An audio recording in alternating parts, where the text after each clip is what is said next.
You ask Tiger to solve. This deals with linear equations with one unknown. The final result is x equals 18. Let's solve it step by step. Simplify the expression. Simplify the arithmetic.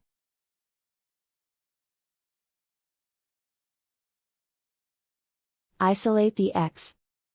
Multiply both sides by 72.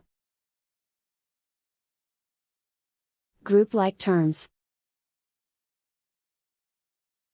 Multiply the coefficients.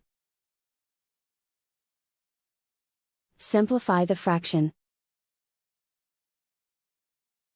Multiply the fractions. Find the greatest common factor of the numerator and denominator. Factor out and cancel the greatest common factor. And so the final result is x equals 18.